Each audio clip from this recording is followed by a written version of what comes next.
Hello, everybody. Scott Golden here with the AEW Dynamite review for the 16th of December, 2020.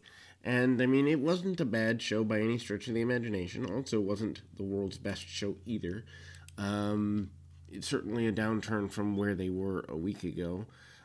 So we open with Matt Hardy and Private Party. Hey, that rhymes. Mark Quinn and Isaiah Cassidy defeating Hangman Adam Page and the Dark Order, Silver and Reynolds. Page and Quinn start off, but they kind of, manage to wrestle to a bit of a stalemate. Um, or yeah, so Hardy tags in. Hardy sends Page into the corner. And then Page gets out of being triple teamed by his adversaries. Silver celebrates this by jumping on Page's back. Page uses him as a weapon, and there's a near fall. Reynolds blind tags in, and Silver nails Cassidy with a double team maneuver. Page with a shooting star press for near fall. Cassidy escapes and reaches for the tag. Quinn sends all his opponents down and hits a series of double teams for near fall. Hardy then maintains control, isolating Silver, and manages a dive and hits a brainbuster, allowing him to reach Page as quickly as possible. Cassidy tags in. Page then goes for a series of maneuvers and clotheslines and hits a fallaway slam before landing a plancha. Page nails Cassidy with a lariat for a near fall of his own. Hardy makes a tag and hits the side effect for a near fall. Page fights out with a twist of fate, and then Reynolds comes in on a second hot tag. Reynolds goes nuts, hits a neck breaker, and then they all hit a series of power moves. Reynolds has it won. Hardy takes him out of the ring, and then hit Silver with a twist of fate on the floor. Reynolds gets isolated in the ring. Private Party hits him with the gin and juice, and Hardy makes the cover for the 3 on a tag right after the finish. I don't agree with having Page not in a winning position here, but I understand it. And they still think there's money in Matt Hardy. I do not, so it's kind of a hard thing to look at. Inner Circle's interviewed about MJF being in the New York Times. MJF starts to speak. Jericho says that he created the dinner debonair idea for which MJF was getting credit, but that he is the lead star and MJF is the cold star. He said they said he couldn't have done it without Jericho. MJF said that he sees Jericho as a mentor and the greatest of all time and his best friend. And then Jericho congratulates him. Obviously, they're leading to a split down the road. Cody and Brandy are preparing for the holiday season. Then there's the announcement that they're going to have a baby. And then Cody with Arn defeats Angelico with Jack Evans. Lots of technical wrestling early on. Kind of a stalemate. Angelico is right there with Hardy and makes fun of right there with Cody and makes fun of him. Cody gets frustrated, hits a drop kick, and then runs the ropes for a bit. Evans is up on the ring apron. Arn pulls him back and sends him down. Angelico is in control most of the way. Back from the break, Cody escapes. I don't want to keep calling him Hardy. I have much more respect for Cody than I do Matt Hardy at this point. Anyway, Cody nails a kick. Cody hits clotheslines and power slams with the 2. Angelico catches Rhodes and drops down, hits the right hand, goes for a grounded octopus. And then with trapped arms, Cody uses his teeth to get a rope break, which is an innovative spot. Cody hits a pump kick, goes for a backslide. Then Angelico hits the dragon screw. He locks on the Navarro death roll. Cody reaches the ropes. Cody hits a drop down and hits a right hand with the crossroads, but Angelico fights out. Cody then hits a step up cutter from the top rope for the pin. Well done match. Team Taz comes out, congratulates Cody sarcastically about his wife being pregnant. Starks asked where the congratulations was when they beat Cage, and he beat Cody and Darby, and then Taz says Cage would take out Allen. Team Taz walked out of the ring. They attack Cody, and Sting makes his entrance, bat in hand. He stares down Team Taz as the segment ends. I'm not quite sure where Sting fits into this, unless it's just the Darby Allin deal. I don't understand. Anyway, so Miro comes out. He's interviewed. He says that he injured 3 staff members, being fined $75,000. That's a lot of money, and it actually makes it a little unbelievable. I mean, if he was fined, say, $5,000 a person, 15 I could see, maybe 30, but 75 is a little much. Anyway, he said the problem is Orange Cassidy's, and he doesn't care about all the important things like subscribers and ratings. He said he'll face Sonny Kiss on Dark next week, and Kip and Penelope would announce their wedding date. Most people, I assume, have forgotten the whole wedding thing. Like, I don't imagine, with that storyline being out of alignment for a while, that it's as big a deal as it's thought to be. Kingston comes out and says he doesn't care about anyone in attendance. He's here to address his enemies.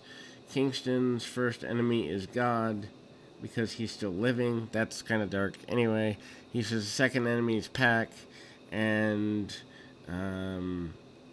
he's about to talk about Archer. Archer runs out, beats down on Kingston. Butcher, Blade, and Bunny run out to start the attack. Lucha Brothers arrive for that and save Pac. They beat down Kingston, Butcher, and Blade. Phoenix takes Butcher and Blade with a tornillo, and Archer hits a choke slam. Kingston, but Pac kicks Kingston out of his grip, and they, kind of tease a fight. Dustin Rhodes is interviewed by Dasha. He basically says that he would not be 7. He says it's still a bad idea. He says everything of the Dark Order, and that next week will fall, and next week he'll face Uno. I don't necessarily know that this is the best use of Dustin Rhodes, but they don't have something else, so it's there. Inner Circle, Jericho, MJF, Hager, Guevara, Santana, and Ortiz beat Best Friends, Chuck Taylor, Trent, Top Flight, Darius, and Dante Martin, and Varsity Blondes, Griff Garrison, and Brian Pillman Jr. Not a fan of this. But it's a 12-man tag. Wardlow has some sort of family conflict. Orange Cassidy joins commentary but doesn't say virtually anything. Trent and Jericho start off. Pillman wants in. And then Pillman is made to look pretty good here. He hits strikes. Pillman fights back with chops and a bunch of springboard maneuvers. Hits a drop kick and sends Jericho to the floor. Pillman nails a plancha, which almost misses. Garrison tags in and landed a slingshot leapfrog, or leg drop rather, for a 2 count. Jericho's able to push Pillman into the Inner Circles corner. Guevara tags in. Garrison tags in, and Dante hits, he's proving to be a good athlete, and he faces off with Guevara. Guevara basically flips him the bird and then hits a drop kick. Dante surprises Guevara with a leg lariat, and Top Flight tries a double team, which he did pretty well. Guevara drops Dante with a right hand, leading to Trent and Santana, and he tags in. Taylor and Ortiz managed to face off with the Best Friends. They interacted for the first time since the parking lot brawl. It almost seems like things were kind of forgotten. Anyway, the Inner Circle gets sent packing, and there's a six-way hug between the baby faces.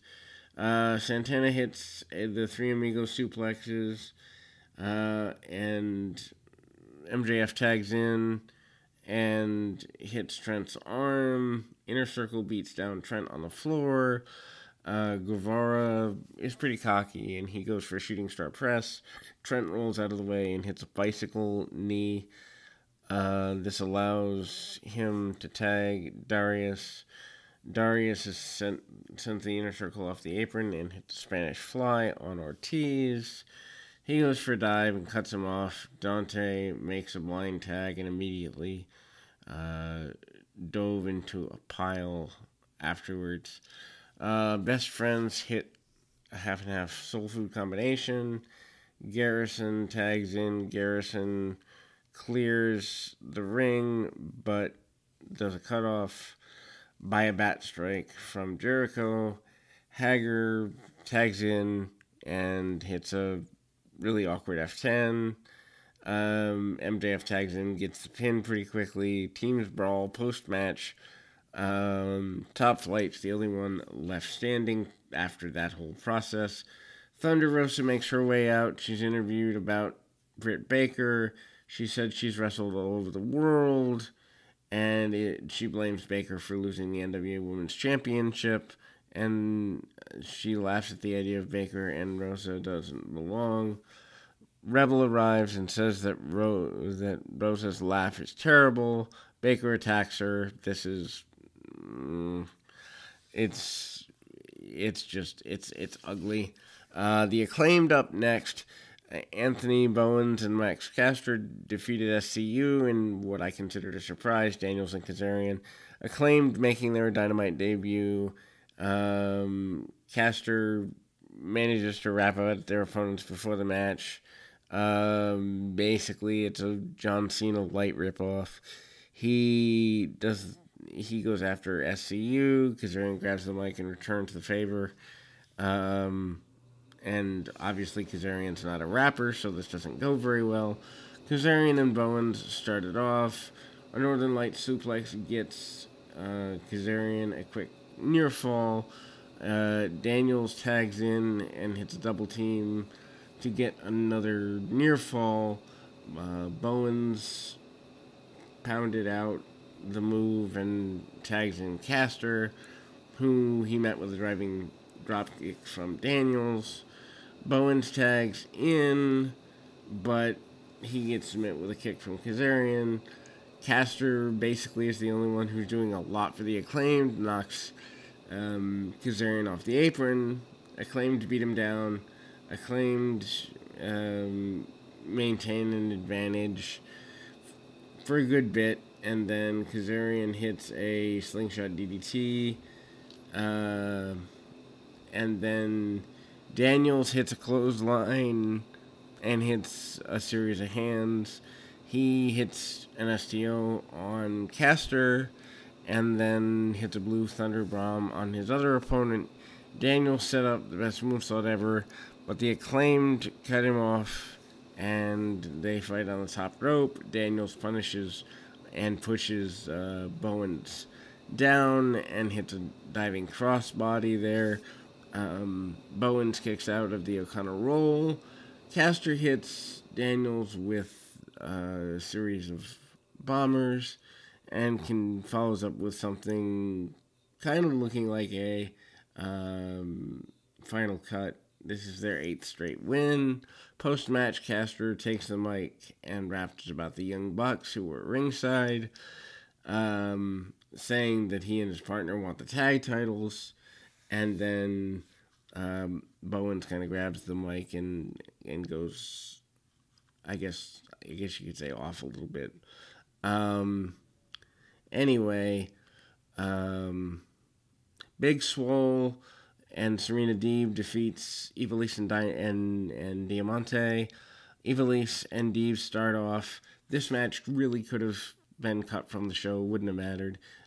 Swole and Diamante tag in. Diamante hits a German suplex. Ivelisse and Diamante keep up their momentum on Swole.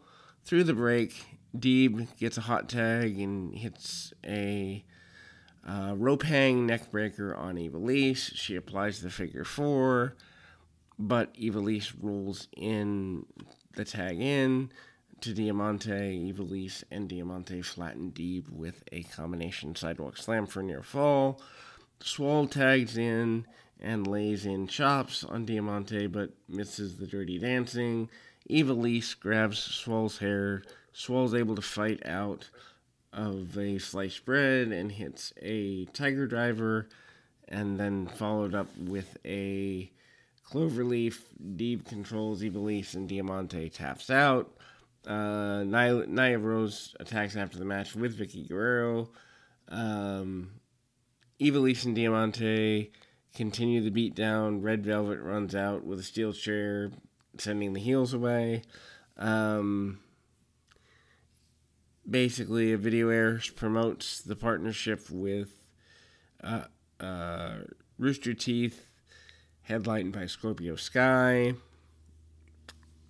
I don't even know what Rooster Teeth is. I'm not really familiar. And they didn't really do a lot to make me care either. Best friends in Orange Cassidy address Miro on the outside.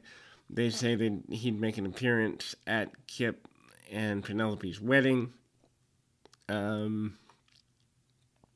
Video air highlighting the Jurassic Express, who will face 5 and 10 on Dark next week.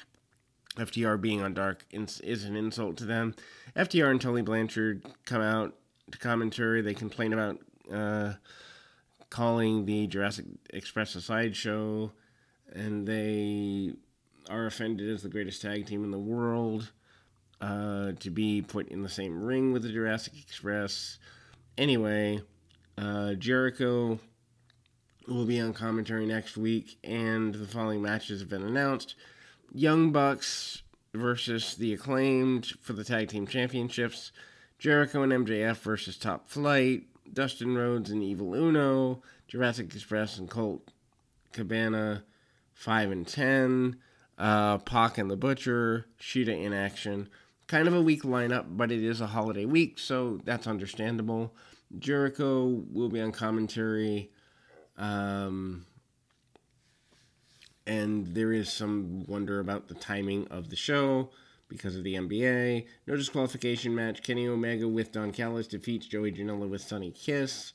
I was not a fan of this being in the main event slot, as not a fan of Janela. Janela tosses a garbage can into the face of Omega, and then tells Shivani to get out of commentary so Callis could speak.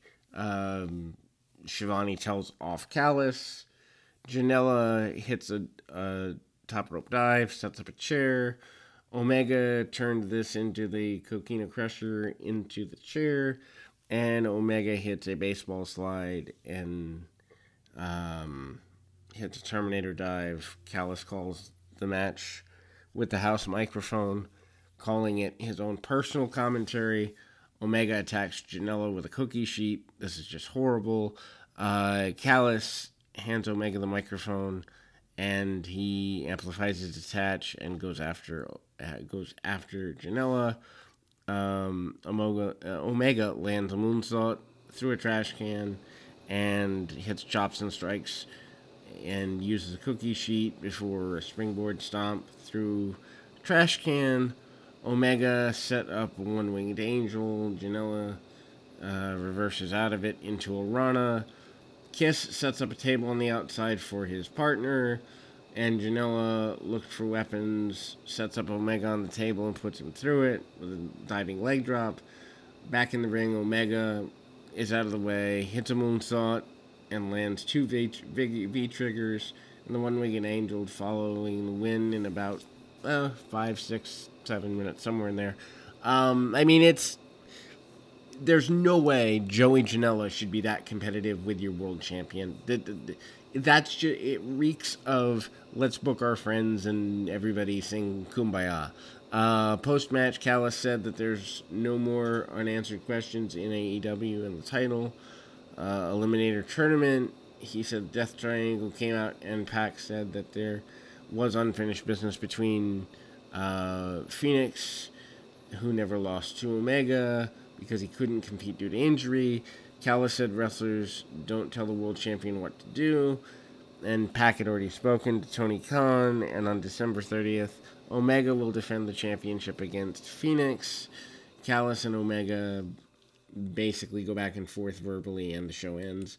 I mean, I don't know that Phoenix being in that position does anything. I know people enjoy him. I know that he gains attention, but I don't get it as a main event deal. Anyway, we'll close there.